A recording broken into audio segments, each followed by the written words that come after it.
I have a very important question for Anthony Albanese, our very weak, spineless, and weasel of a leader of Australia. Why is it? Why is it that when Israel decides to ban our politicians from entering into the country, that's into their country, it's wrong.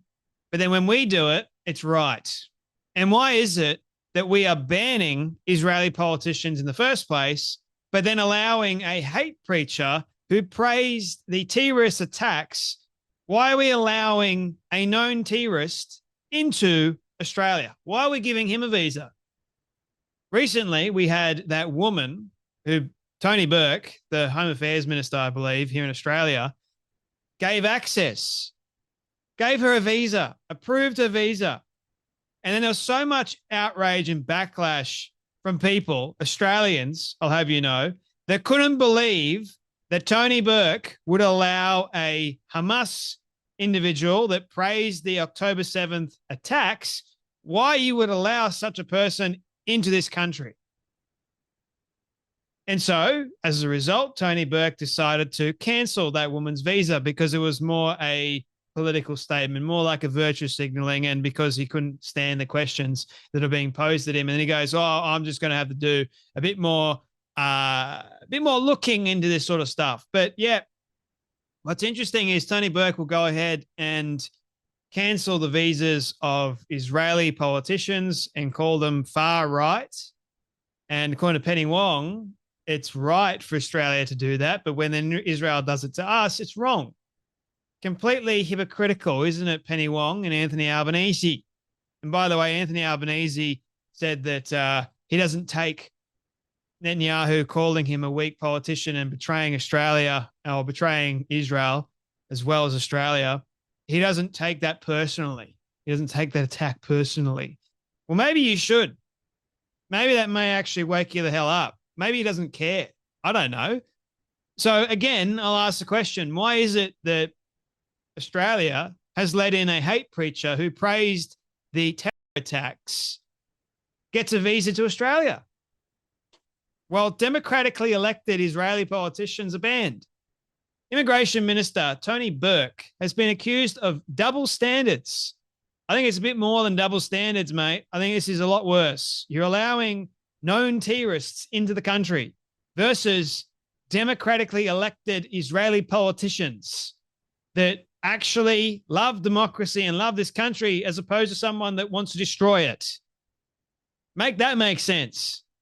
After an elected Israeli politician had his visa revoked, while a controversial Muslim speaker who celebrated the Hamas attacks on October 7th was allowed into Australia. On Monday, it emerged that Australia had revoked the visa of far-right, well, you can call him far-right, but he's just a politician, Simcha Rothman, over some of his provocative comments, including describing children in Gaza as enemies. Right, so we're going to cancel his visa because he said children in Gaza are enemies. And you haven't seen any of the videos of children in Gaza praising Hamas. Okay. So that is apparently too provocative to have in Australia, as opposed to someone that is praising the horrific attacks that Hamas conducted on October 7th. Right. Okay. Australia has also denied entry to former Israeli Minister Ayelet Sakad based on anti-Palestinian comments. The Israeli advocate Hillel Falud. Good grief. So you can't have anti-Palestinian comments in Australia? You know why? Because if it's anything that we've seen of late, Australia is pro-Palestinian, not pro-Israel, pro-Palestinian. We've got more of the nut jobs in Australia than we do Israelis, believe it or not. That's concerning. Let them all in. Here you go. Canberra has further imposed sanctions on two far-right Israeli ministers, including travel bans. In response, Israel's Foreign Minister, Gideon Saar, said the visas of Australia's representatives to the Palestinian Authority had been revoked. He also instructed the Israeli embassy in Canberra to carefully examine any official Australian visa applications for entry into Israel. The diplomatic tit for tat prompted Foreign Minister Penny Wong to accuse Benjamin Netanyahu of isolating Israel. What? How in the hell is she our foreign minister? It's like this is she's acting like a bloody 2-year-old, but worse. Mr. Rothman's visa was cancelled despite the Australian government last year allowing controversial British commentator Sami Hamdi to conduct a speaking tour across the country. Oh, yeah, that's allowed. We'll allow Muslims. Sure, we want Muslims in the country, but Israelis, no. Even though they're our ally, no, can't have them in here. 10 days after the October 7th Hamas attacks, which claimed the lives of 1,200 Israelis, Hamdi was filmed encouraging people to celebrate the victory of the terrorist organization.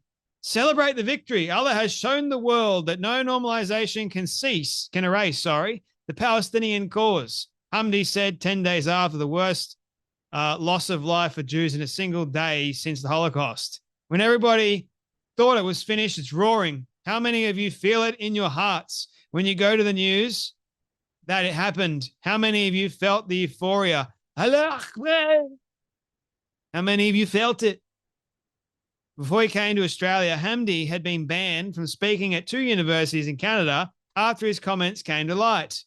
Shadow Minister for Home Affairs, Andrew Hastie, said it was just, I like Andrew Hastie, by the way. He's a good man. Just the latest example of Tony Burke's double standards when it comes to Australia's immigration system. I think that's Andrew Hastie being nice. How can the Albanese Labor government approve the visas of a Hamas supporter but deny entry to an elected politician of a friendly country? I know, because Anthony Albanese sold his soul to terrorism. That's why. He doesn't care about Israel. All he cares about is supporting and promoting Islamic terrorism in Australia. Why does he care about Israelis? Why does he care about Australian safety? He doesn't. That's abundantly clear. Yeah, sure, let's let in a Hamas supporter. Let's let them all in. We don't care. Oh, and when the media finds out, oh, we're just going to gaslight them.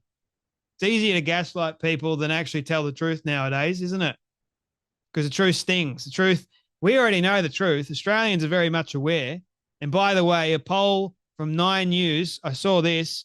9 News is a leftist network, did a poll, and 74% of Australians don't align with Anthony Albanese's decision to recognize a Palestinian state.